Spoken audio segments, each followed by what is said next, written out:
Este es un podcast de Ibero 90.9 FM. Inicia la conversación. Ideas, datos, opiniones, en estado de dispersión. Toman forma en discusiones, argumentos y posturas. Sigma. Por Ibero 90.9. Puta.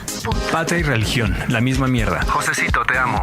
Vale, tu princesita. Ningún ser humano es ilegal. El punk no murió. El Che vive. Te quiero. Aquí vive un torturador. Otra vez sopa. Sigma. Si nuestro programa se emitiera en vivo, seguramente, y preguntáramos a nuestros radioescuchas qué estamos citando o qué acabamos de citar, seguramente se especularía con muchas cosas, pero pocos adivinarían que estas frases no son más que grafitis recogidos en las calles de la Ciudad de México. Y de hecho muchos de nuestros radioescuchas, sobre todo los más jóvenes, seguirán pensando que eso no es graffiti, sino frases escritas en la pared por cualquiera. Grafites aerosol, son grandes bombas, piezas en gran formato multicoloridas y con efectos visuales, firmas rápidas hechas con marcador. Y de hecho todos tendrían razón. Aunque el mundo del graffiti está cargado de matices y de desacuerdos, etimológicamente podemos decir que graffiti es el plural de grafito, que significa inscripción o garabato en italiano. El verbo grafiare significa garabatear y deriva del término griego graphein, que significa escribir, pero también dibujar o grabar. Fíjense que esto a mí me recuerda a un artículo que publicamos en Cultura Urbana, en un número especial que salió sobre graffiti, un artículo del Feli Dávalos, también colaborador de esta estación, en el cual hablaba acerca de las inscripciones que se encontraron en la ciudad de Pompeya, en esta joya arqueológica. Se pudieron encontrar, pues, grabados en paredes, frases tales como Serena odia a Isidoro, o Teucro está enamorado, o todo enamorado es un soldado, ama a un muchacho, en fin, para que vean, desde Pompeya.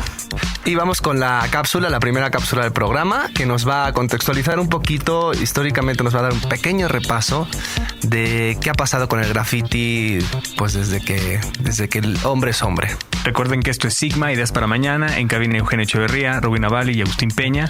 Comenzamos. Esto es Sigma. No abundan los testimonios sobre la práctica del graffiti a lo largo de la historia, a pesar de lo cual hay numerosos registros fragmentarios de esta forma de escritura. Hay varias referencias bíblicas a la escritura en la pared o en la piedra, desde los 10 mandamientos tallados por Dios sobre piedra, hasta el sórdido pasaje en el que Moisés anuncia la 10ª plaga que asolará a Egipto. Dios ordena a los judíos que pinten los postes y la parte superior de las puertas de sus casas con sangre de cordero para marcarlas y salvar de la masacre a sus hijos. En la época del nazismo en Alemania, la marca de la cruz svástica sobre las puertas de las casas de las familias judías cumplió la función contraria. Ya no era la salvación, sino la condena. De la Biblia a Pompeya, de cuyas paredes se han recuperado más de 1000 textos escritos al carbón o con pintura. Dichos textos estaban compuestos por mensajes verbales o icónicos que consistían en frases sueltas, versos, dibujos y combinaciones de ambos. Los temas abarcan desde las cualidades eróticas de los soldados y los gladiadores, cuestiones políticas, inscripciones sacrales, propaganda de los juegos y declaraciones de amor. En épocas más cercanas y en tierras más lejanas, se registra un curioso episodio de la historia latinoamericana justo después de la toma de Tenochtitlán en 1521, citando al cronista Bernal Díaz del Castillo. Como Cortés vivía en Coyoacán en un palacio que tenía paredes blancas, donde buenamente se podía escribir con carbones y otras tintas, cada mañana aparecían escritos muchos motes maliciosos, algunos en prosa, otros en verso, que exponían a la mirada pública la queja y la denuncia con respecto a la gestión política de Cortés. Desde la denuncia, la práctica discursiva del graffiti cobró una fuerza particular al asociarse con ciertos movimientos sociales y culturales que le dieron especial trascendencia. Uno de los momentos más significativos en este sentido es mayo del 68 en Francia. Durante la revuelta estudiantil y el movimiento social de protesta que lo acompañó, el graffiti demostró ser una forma de propaganda efectiva y barata. Sigma. El sueño es realidad. Las paredes tienen orejas, las orejas tienen paredes. Cuando el dedo muestra la luna, el imbécil mira el dedo.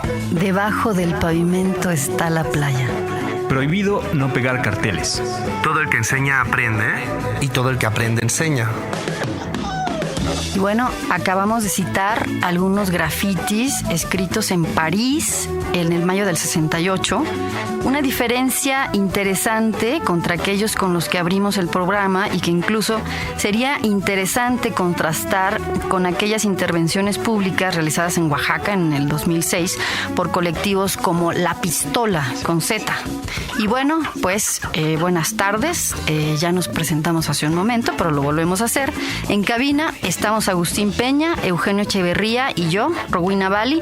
Y ya creo que es más que obvio de lo que vamos a hablar hoy.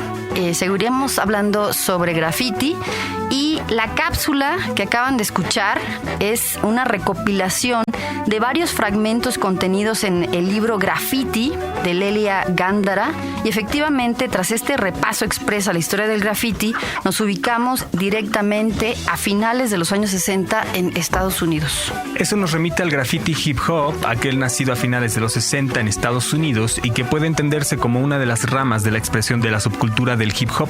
Así como el rap daba voz a los reclamos, triunfos, sentimientos y demás cuestiones relacionadas con la juventud estadounidense urbana de finales de los 60 y las décadas de los 70, 80 y hasta la actualidad, el graffiti hace referencia a la misma expresión pero escrita, estética, no narrativa, y el breakdance sería la misma expresión pero en términos corporales.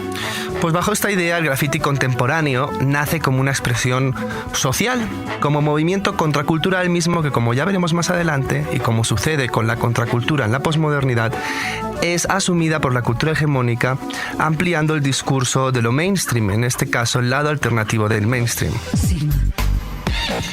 Seguimos en Ibero 90.9 en Sigma Ideas para Mañana. Con respecto a esto que comentabas, Euge, el graffiti contemporáneo nace efectivamente como un reclamo de la propia identidad representada a través de esto que llama el lenguaje del graffiti tag. Tiene que ver con la pertenencia, con cierta reivindicación social. En los 70s el razonamiento era el siguiente: si para la sociedad somos un grupo minoritario, target no considerado por políticos, sin reconocimiento social, nosotros, a través del Getting Up, escribir el nombre en el mayor número posible de spots dentro de la ciudad, reclamaremos nuestro lugar dentro de la sociedad. Esto quiere decir que nos agenciamos un poco de esta trascendencia tan ansiada y codiciada por el género humano, porque el graffiti, a final de cuentas, pretende, y en muchísimos casos verdaderamente lo logra, ser una vertiente del arte, y sus autores, que en su mayoría resultan aparentemente anónimos, aspiran a un reconocimiento doble, el de sus pares, el de sus compañeros de crew o de crew, y el de otros jóvenes que se identifican con ellos. Pero además también buscan el reconocimiento de los otros, es decir, de los individuos convencionales, de los alienados, de los que se asustan ante un arte que molesta, es decir, ante una sociedad más o menos general, ¿no? Si nos vamos al principio de todo, se trata de expresión en contra, expresión personal, expresión también claro, sentimental, pero es al final de cuentas una sensibilidad personal. Y en ese sentido, bueno, hay un fragmento de un documental que vamos a citar bastante a lo largo del programa de hoy, Style Wars, de Tony Silver, ganador del Gran Premio del Festival de Cine de Sundance del 83. Es un documento indispensable de la cultura del hip hop de Nueva York de los años 80. Les vamos a presentar un fragmento muy interesante en cuanto a lo que se supone el graffiti para aquel que lo practica. Society should go down in the subway and lock them all up because they don't have any business down there. It is dangerous down there. People that work down there 25 and 30 years have accidents. But his contention is that he's immortal, I guess, like most 17-year-olds are immortal, right? It's a matter of getting a tag on each line and each division. You know, you go. It's called going all city. People see your tags in Queens, uptown, downtown, all over. I can only laugh to keep from crying because what happens is that I don't really think he knows how silly that sounds. he's going all city. I mean, to what end? And when I ask him, he says to me, well, just so people see it and they know who I am. Nobody knows who he is, and so they see it. And so it's not a matter of so they know who I am. So they see it, and then after they see it, so what? It's a matter of bombing, knowing that I can do it, you know. Every time I get in the train, almost every day I see my name. I say, yeah, you know what, I was there, I bombed it. It's a matter, it's for me, it's not for nobody else to see. I don't care about nobody else seeing it or the fact if they can read it or not. It's for me and other graffiti writers that we can read it. All these other people who don't write, they're excluded. I don't care about them. You know, they don't matter to me. It's for us. CC starboard bow. I think it's something you can never really capture again once you experience it. You have like live third rails and like crazy cops who come and chase you out. Even the smell you get, like when you first smell trains, like in a yard, it's like it's a good smell to like a dedicated graffiti writer, I guess. La sociedad debería bajar al metro y encerrarlos porque no tienen nada que hacer ahí abajo. Es peligroso ahí abajo. Gente que trabaja ahí abajo por 25, 30 años tiene accidentes. Pero me imagino que él se siente inmortal como cualquier chavo de 17 años. Pero ¿cuál es el problema de taguear cada línea y cada división del sistema de metro? A eso se le conoce como yendo a toda la ciudad. La gente ve tu tag en Queens, en Uptown, Downtown, en todos lados. La madre ríe. Juju. Río por no llorar, porque lo que pasa es que no creo que él realmente entienda lo tonto que suena eso. ¿Quién está yendo a toda la ciudad? ¿Con qué fin? Y cuando le pregunto me dice, pues es para que la gente lo vea y sepan quién soy. Y lo cierto es que nadie sabe quién es él, ni aunque lo vean. No es una cuestión de que sepan quién soy. Entonces lo ven y después ¿qué? La cuestión es el bombing, saber que yo lo puedo hacer. Cada día que agarro el metro, prácticamente cada día veo mi nombre escrito y me digo, sí, güey, lo sé. He estado ahí y yo hice esa bomba. Es para mí, no es para que nadie más lo vea. No me importa si los demás lo ven o si lo pueden leer o no. Es para mí y para otros grafiteros que sí podemos leerlo. Todos aquellos que no escriben quedan excluidos. No me importan, ¿me entiendes? No me importa, lo hacemos por nosotros. Seguimos con un fragmento del documental. Se hacen llamar escritores porque eso es lo que hacen. Escribir sus nombres, entre otras cosas, en todos los lugares. Nombres que les han sido dados o que han escogido ellos mismos. Generalmente escriben sus nombres en trenes mismos que conducen sus nombres de un extremo al otro de la ciudad. A esto se le llama bombing. Bueno, y en el mismo documental hacen referencia a los primeros grafiteros que fueron famosos: Taki, 183, Julio, 204, Papo, 184, Julio, 161, Kay, 161, Stitch y Eva, 62. En México, el Crew, Sin Fronteras o Fly fueron los primeros exponentes conocidos. Con respecto a la misma evolución estético-técnica del movimiento, primero fueron los tags, firmas rápidas en aerosol sin relieve, volumen, relleno ni outline. A partir de ahí aparecieron las bombas, que bueno, igual es el bombing, ¿no? Las piezas, las masterpiece, el wild style, y paso a paso evoluciona hasta nuestros días, que tenemos un tipo de graffiti figurativo, no caligráfico, que recoge influencias del surrealismo pop, de la animación japonesa y de la ilustración contemporánea. Bueno, sin embargo, es interesante advertir que también ha habido una evolución inversa, es decir, pues cierta involución en aquello referente al discurso. Si bien el desarrollo estético-técnico ha sido real y absolutamente impresionante a lo largo de estas décadas pasadas, no podemos negar tampoco que aquello que funcionaba en los 70s a nivel confrontativo ya no funciona. Los tiempos cambian y el graffiti ha evolucionado hacia la técnica, la estética, la institución, la comercialización y el consumo masivo, olvidando su naturaleza confrontativa.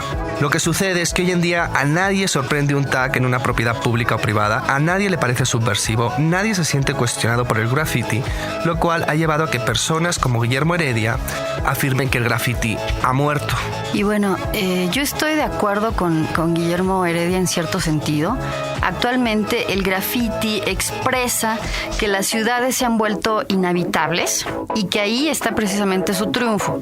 De ser una expresión de la era postindustrial, con elementos y escenarios que pertenecen a un territorio urbano muy determinado y ubicado, por lo menos originalmente en las zonas fabriles, zonas de trabajo pesado, pues, que son eminentemente solitarias, se convirtió en un fenómeno generalizado, en una moda que cultivan muchos hijos incomprendidos de varias generaciones y zonas del mundo. Y vamos, con esta frase contundente de Guillermo a la que Guillermo Heredia hace referencia a la falta de capacidad del graffiti para cuestionar al sistema cultural y social hegemónico, es decir, ha perdido en ese sentido su esencia, porque el graffiti tiene como origen una parte contracultural que no debió haberse olvidado quizá, y bueno, porque al final el mismo sistema hegemónico lo ha vuelto suyo y por lo tanto el graffiti se ha desviado. Por un lado ha caído en la práctica por la práctica entendida como actos de repetición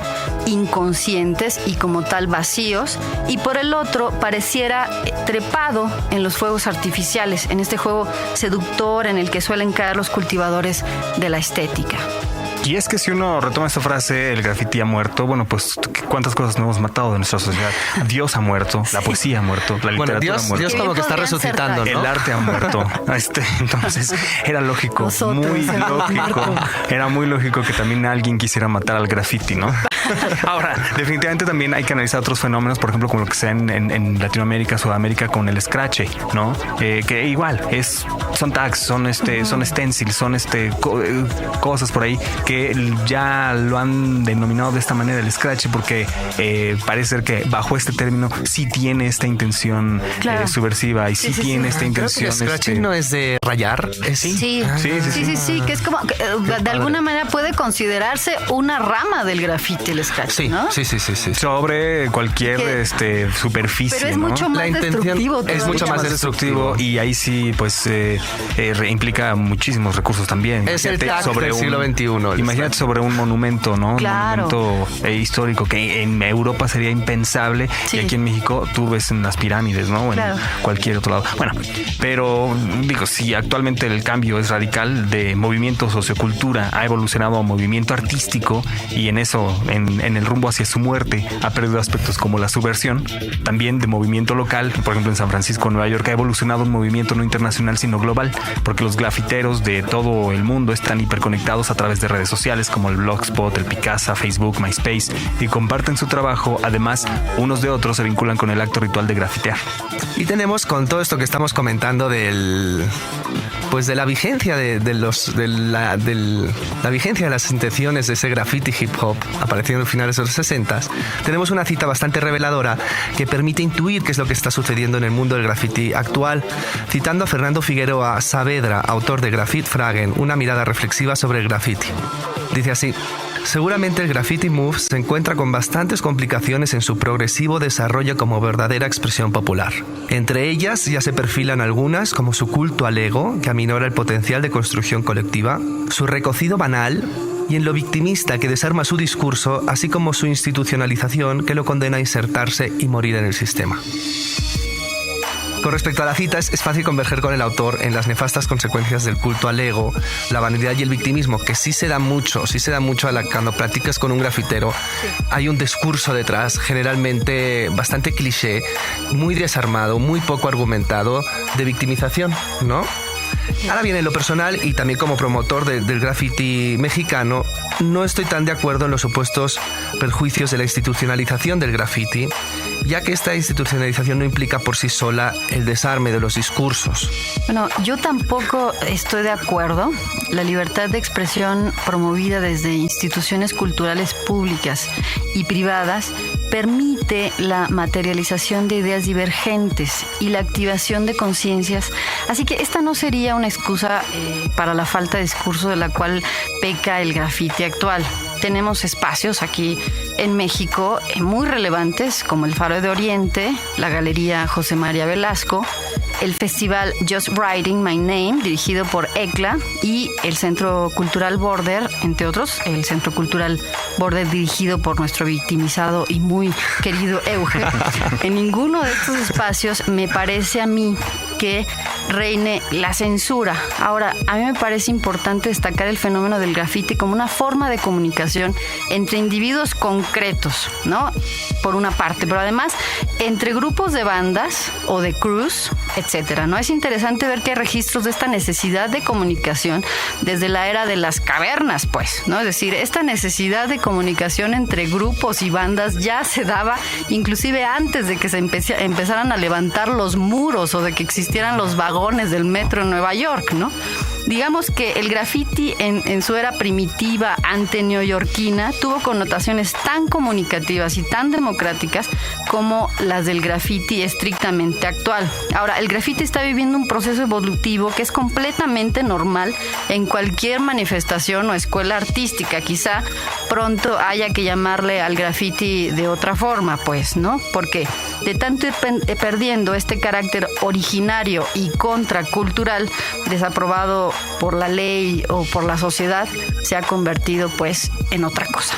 Y de hecho ya se habla, ¿no?, de post-graffiti como aquello que va más allá del aerosol y de la ilegalidad, y que tiene que ver con lo urbano y que ya no es tanto movimiento, como comentábamos, sociocultural, sino que tiende más bien al movimiento artístico, mucho más basado en cuestiones figurativas que en cuestiones caligráficas. Pues todas estas cosas que hemos estado comentando, que va ganando y perdiendo el movimiento, se ha hablado de este término de post-graffiti para redefinir esta nueva vertiente, ahora, ¿no?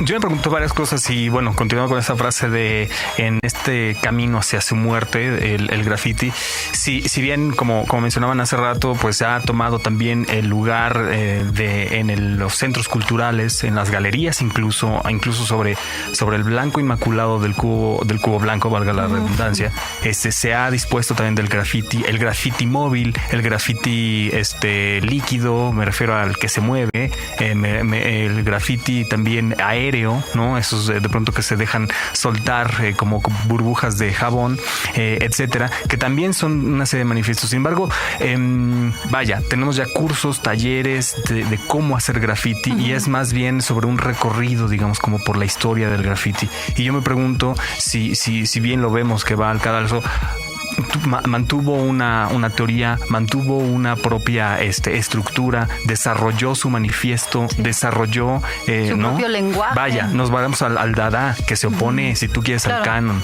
pero el canon tenía a lo mejor la medida áurea, tenía una ley de diagonales, leyes de composición, etcétera, que a lo mejor generaban piezas exquisitas. Lo mismo el Dada, lo mismo el futurismo, etcétera. Graffiti posee una teoría de ese tipo, o específicamente el léxico del tag, bombing, etcétera. Pues es que es curioso porque, por ejemplo, el dadaísmo finalmente es un movimiento que nace desde lo artístico y se le da forma a partir de unos personajes que son artistas. El graffiti no nace desde lo artístico ni nace desde artistas, aunque devengan eso. Ahí es donde va mi pregunta. ¿Podemos hacerle una autopsia al graffiti? Habría que hacérsela. Y de hecho hay una cosa. Graffiti. Si hay un manifiesto, no como tal, no publicado, pero si hay un consenso de aquel graffiti hip hop del que hablábamos, ¿no? Hay varias premisas. 1, las latas tienen que ser robadas. 2, se tiene que hacer de manera ilegal. Claro. 3, cuanto el lugar sea más inaccesible, más prestigio tienes. 4, cuanto más, pues lo que hablábamos del Getting Up, cuanto más esté representado a lo largo de la ciudad, mejor. Esas son como algunas de las ideas base. Hoy en día, pues sí hay algunos chavos que son muy ortodoxos, muy fundamentalistas y siguen robando aerosoles para producir sus propios grafitis. Y luego hay una riña muy interesante y muy potente. Y después lo firman la lata y luego se subasta. Sí. Ah, sí. Ah, mira. Y luego hay un conflicto muy profundo entre aquellos grafiteros que sí siguen, que hoy en día siguen existiendo, evidentemente, que siguen a partir de lo ilegal, ¿no? Y que sí hacen caligrafía y hacen bombas. Por ejemplo, el Cru d'Ossà es un crew muy activo en el centro de la ciudad. Y los grafiteros que han hecho ese impasse a las galerías y que a lo mejor no están exponiendo graffiti directamente porque exponen pintura e ilustración, pero su formación es una formación autodidacta que viene de una trayectoria de 10, 12, 15 años de grafiteros. Hay una riña ahí y es muy difícil. Por ejemplo, con un grafitero que trabajé, que siempre pintaba ilegal, pero había estudiado Bellas Artes, cuando hicimos su primera exposición era muy conflictivo porque él no quería aparecer en medios, entonces no había posible difusión. Entonces, hoy en día, ¿cómo quieres desarrollar una carrera artística si no quieres que tu nombre ni tu identidad aparezca en medios? Pues bueno, quizá como lo hace Banksy, con ciertas premisas de su imagen nunca aparece, solo su nombre, pueden aparecer fotos de su trabajo, pero nunca su cara. Él sigue manteniendo cierto anonimato, un anonimato pues más aparente que real, porque finalmente sí está súper posicionado en el mundo del arte, sí cobra muchísimo dinero por sus pinturas. No se puede hablar de que Banksy sea un grafitero ilegal, ni mucho menos, pero viene del graffiti y ha sido adoptado por el arte contemporáneo como uno de los artistas pues igual más reconocidos del arte urbano, ¿no? Aquí es donde pues precisamente se corre el riesgo de que el graffiti caiga desde el punto de vista artístico en una influencia formal motivada por la tendencia de la moda, sin contenido y como tal débil, y desde el punto de vista sociocultural de que quede estancado en una transgresión superficial argumentada por la ilegalidad del acto en sí. Es importante recordar que el graffiti en calidad de expresión que hace uso del espacio público tiene un potencial inmenso de incidir en la sociedad y en la opinión pública, o eso pareciera. Eso es poder. El grafitero y todavía más los grafiteros tienen un poder inmenso. El que lo ocupen o no y el cómo lo ocupen ya es una cuestión que depende de ellos. Sí, y en ese sentido sí es que es real, o sea, sí tienen un poder inmenso, pero finalmente pues también esto es real, o sea, es difícil ver un graffiti que esté al servicio de ideas concretas y menos aún al servicio del ciudadano o de la identidad colectiva. Es lo que hablaba Fernando Saavedra, ¿no? De un graffiti al servicio, digamos, de la ciudadanía. Vemos grafitis egocéntricos y ególatras que están destinados a uno mismo, están destinados totalmente al alarde técnico y estético, a una búsqueda encubierta de la fama local, nacional e internacional, porque como comentábamos hace un rato, hoy los grafiteros pues son rockstars, ¿no? Pocas veces vemos grafitis que busquen redefinir la identidad nacional del siglo XXI o temáticas profundamente serias que afectan a las personas que por rango de edad están vinculadas al movimiento. El conflicto en las relaciones interpersonales, la sexualidad, las drogas, la violencia, el respeto o la falta de respeto, el papel de la juventud en la sociedad mexicana, etc. Aunque evidentemente y afortunadamente, eso también es cierto, contamos en nuestro país con varias excepciones. Esto es Sigma. El hip hop, como movimiento cultural, encuentra su manifiesto en el rap, en sus letras e ideas plasmadas que fungirían como pilar filosófico del movimiento. Encontramos también una faceta espiritual expresada a través del baile que tiene mucho que ver con cuestiones rituales de herencia africana y finalmente su vertiente estética que es el graffiti. Rap, graffiti y breakdance, todos estos aspectos llevan al límite a quien lo practica. El tempo del rap, como todos sabemos, es sumamente rápido. En cierto sentido, puede ser difícil tanto de descifrar como de interpretar. El acto de grafitear es por definición una experiencia límite, tanto por la ilegalidad del acto en sí, como por la dificultad de hacerlo en lugares de difícil acceso. Asimismo, la escritura es codificada y presenta serias dificultades de interpretación para aquellos que no están familiarizados con la estética forzada, llevada al límite de la caligrafía. Finalmente, el breakdance no deja de ser un tipo de baile frenético, acrobático, que también lleva al cuerpo al límite de su expresión, tanto en dificultad como en ritmo. Sigma. I think it's something you can never really capture again once you experience it. You have like live third rails and like crazy cops who come and chase you out.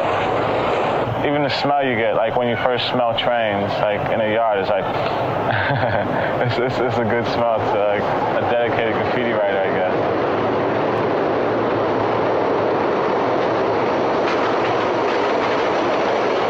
When you're first against the train, it's like everything seems so big, like wow, it's like you're in a yard of like metal giants, and like you're just like, I mean everything is like so hard and like so steel, and like you're just there, you're like a little dude, you're like in the midst of all this metal, and like you're here to produce something, you know, well, you're here to like try to produce something.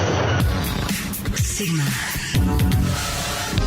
Citando al alcalde de Nueva York en la década de los 80s, Edward Koch, he visto graffiti a este nivel, no estos en concreto. En cierto sentido, cada uno de estos nos cuesta $1 millón porque otros salen y tratan de copiarlos. No vale la pena, es una ofensa para la calidad de vida y no puedes verlo desde un solo lado. Está el carterismo, el robo en tiendas y el graffiti que deteriora nuestros muros públicos y privados.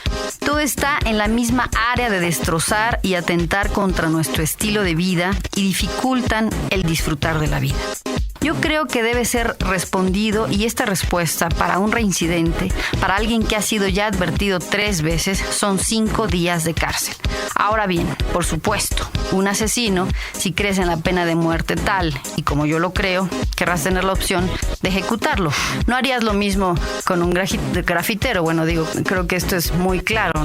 El grafitero en algunos sentidos ha sido tratado efectivamente, incluso en la Ciudad de México, como un criminal que está atacando las vías públicas y por tanto es encerrado. Pero bueno, la penalización no podría llegar jamás a ser la misma que para un criminal de otra índole, ¿no? Sí, hace bien el alcalde de Nueva York en aclararnos. Pues sí.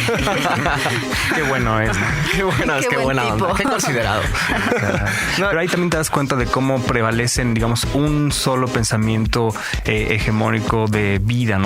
Ahí dice, claro, ataca nuestro estilo de vida, sí, no considerando que, bueno, en dado caso Nueva York es una ciudad hecha de diversidades, ¿no? Que no únicamente comparten una sola costumbre, una sola religión, una sola manera de vivir, sino también una sola manera que también poseen muchas maneras de expresarse. Entre ellas, pues está este asunto. Sí. Y sería interesante, por ejemplo, lo que hablábamos, ¿no? Hoy en día un graffiti atenta nuestro estilo de vida, pues no forma parte quizá de nuestro estilo de vida en las ciudades contemporáneas, ¿no?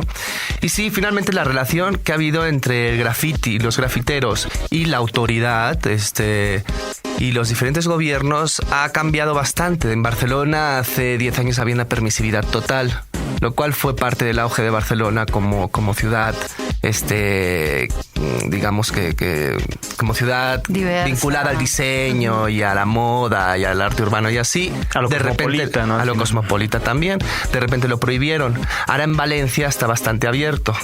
En la Ciudad de México, ¿qué ha pasado? Es muy interesante porque lo que sucedió con el gobierno del Distrito Federal es que pasó de la unidad anti-graffiti a la unidad graffiti, a partir de la cual digamos, departamento de gobierno se vincula con grafiteros, les busca espacio, les consigue aerosoles y lo convierte en algo legal. Otra vez lo mismo, vuelve a ser absorbido por la cultura hegemónica. Claro. Si no puedes contra ellos, si ellos suponen una amenaza, intégralo al discurso hegemónico y pasan cosas como lo que pasó con Conaculta en el Palacio de Bellas Artes, que con todo respeto dejó un poco que desear, en el sentido en el que hablan a Conaculta, Alas y Raíces, la sección para niños de Conaculta, decide invitar a grafiteros para interpretar la historia de México a partir del muralismo. Entonces les dan los invitan, les dan como ciertas clases sobre Orozco y sobre diferentes muralistas, Diego Rivera, etcétera, para que luego ellos hagan su propuesta. Evidentemente los elementos gráficos y discursivos eran los mismos, ¿no? El cura Hidalgo, claro, todos los personajes de la revolución, de la independencia reflejados ahí, para total hacer embonar si el graffiti era un nuevo muralismo, cuando no tiene nada que ver. Y lo menos interesante del asunto, lo más triste del asunto, es que finalmente las propuestas de gente joven eran una actualización de la estética del muralismo. No había una nueva propuesta de reinterpretación estética de la mexicaneidad a partir de una nueva generación. Hay artistas que sí lo trabajan, por ejemplo Saner, Neus, de repente sí trabajan la mexicaneidad, sí la contemporaneizan y el resultado es bastante interesante. Pero a ver, aquí la pregunta es, por ejemplo, tomando este mismo caso, que así se llamaba, el nuevo muralismo, ¿no? Sí. El graffiti como el nuevo muralismo, sobre este asunto de Conaculta. Ahí, ¿cuál fue el error de la institución, de los grafiteros? Y estoy casi seguro que ni siquiera eran grafiteros. Ahora, ¿por qué no Es decir, eran a lo mejor estudiantes de artes plásticas o qué sé yo, que a lo mejor tenían esta misma intención y fueron ahí a desarrollar y plasmar estas imágenes como tal. Y además, si te das cuenta, ocurre un fenómeno. Cuando el graffiti, llamémosle graffiti, o neomuralismo, está siendo autorizado, patrocinado e incluso permitido, siempre va a reproducir esta iconografía serigrafía incluso hay una serie de reglas, incluso hay una serie de colores que no hay que usar. Por ejemplo, en la Ciudad de México, imposible usar el azul, ¿no? Porque eso te lleva también a un discurso político, partidista incluso, ¿no? Imposible usar el azul porque el DF es amarillo. Y no, por ejemplo, ¿qué otra cosa pasa? Esos grafitis o esas imágenes son las primeras en intervenirse, en anularse, en clausurarse. Cualquier imagen, digamos, permitida o oficial que tenga que ver con esta técnica del graffiti, van inmediatamente otros y le empiezan a intervenir. Cosa que no sucede con un graffiti a lo mejor más de autor, es mucho más respetable y respetado. ¿No?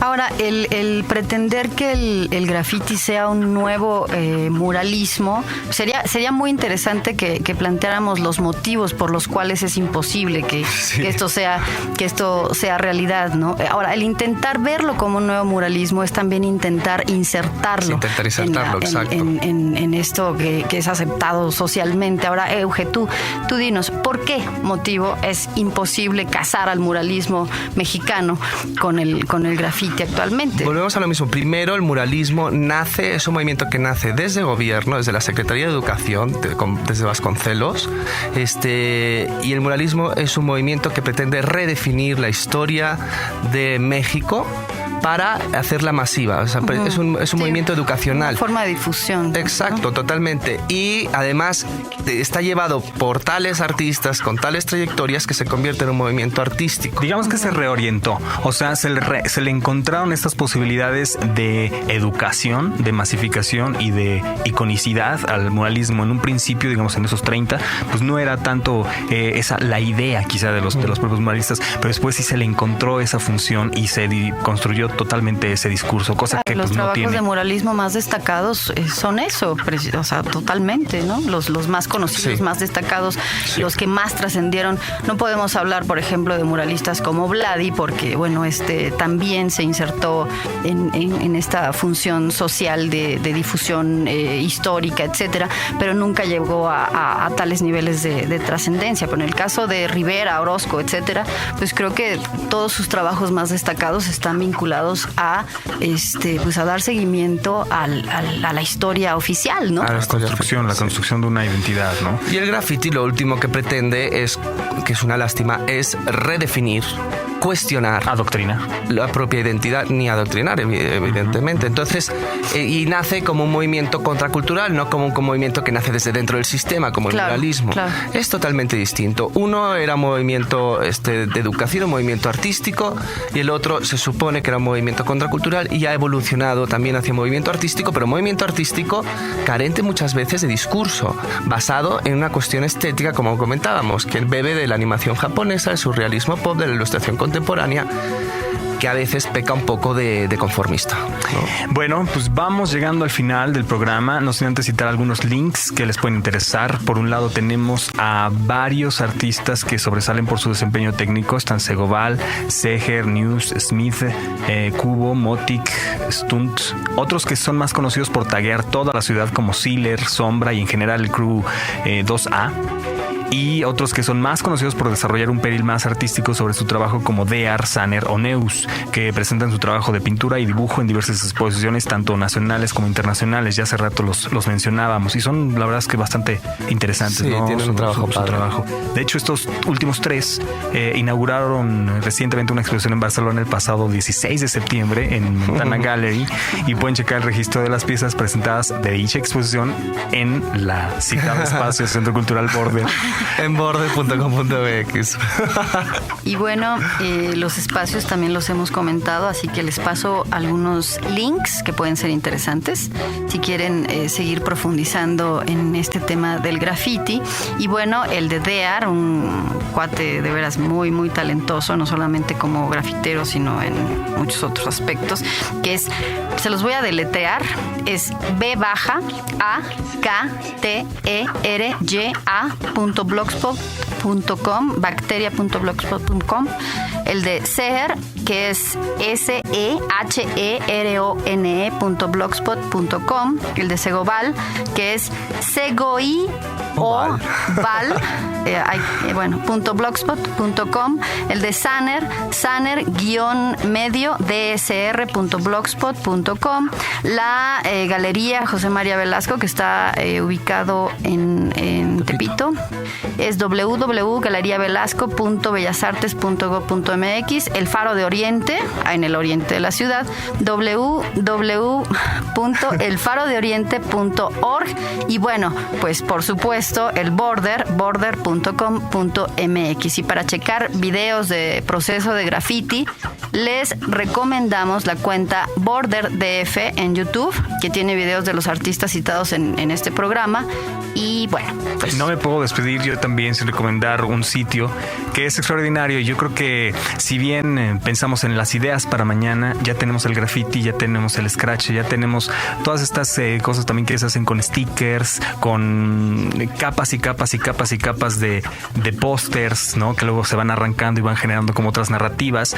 Hay un proyecto que se desdobla de todas estas prácticas, que son los Urban Curators, los curadores urbanos, urbancurators.com, y ellos van documentando, fotografiando, incluso enmarcando partes de la ciudad que experimentan, digamos, como estos cambios o estas evoluciones, y los van documentando, les digo, y pues prácticamente demostrando cómo poseen una calidad estética, una visualidad y bueno, vaya, toda una onda que tiene que ver con la composición, el diseño y todo esto. Entonces, urbancurators.com.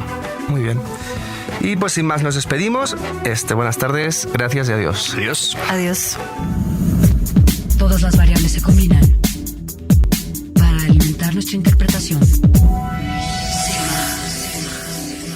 Las ideas tienen representantes para iniciar la discusión. Por Ibero 90.9. Acabas de escuchar un podcast de Ibero 90.9 FM, la estación de radio de la Universidad Iberoamericana.